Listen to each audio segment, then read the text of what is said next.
още такъв понася удари. Костадин си играе добре картите. Да. И той Васил Василев добавя, виждате някаква формация лично способна на това да промени статуквото. Смятам, че Костадинов не трябва да описвате още. Знаеш какво му липсва на Костадин? Аз съм му го казвал и на него. Кажи нещо лошо за Костадин. То не е лошо. Това, което му липсва е той да разтвори ветрилото. Да. Много го е затворил. Повече хора трябва. Те е пълно с предатели, чай сега, добре, ти какво искаш, политика ли занимаваш или искаш да правиш секта? Да, покани повече хора, Костадинов. Повече хора, да подбере внимателно хората и да се обгради с силни мислещи хора. Да. Има и такива, разбира се. Не само с Волгин.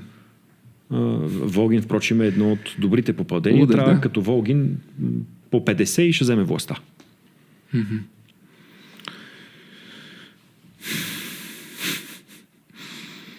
Имам една теория. Тя е абсолютно никой ни в този разговор. За да вземем властта, трябва да очароваме жените. Това е моя теория за политическа така.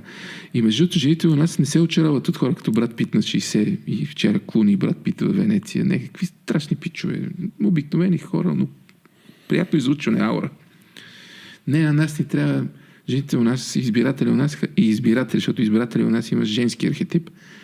Трябва да е мътричка. Трябва да е някой слабиче като Костадинов. Трябва да е такъв някакъв За съжаление, аз смятам, че това е така, но не съм съгласен с мутричка. Той трябва да излъчва мъжество, присъствие, характер и известно разбиране на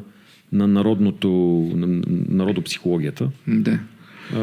Но тук архетипа на той, който ще командва парада, е някой, който както Борисов, той има възможност да има така пряка връзка с българския народ посредством неговата на моменти не особено изискано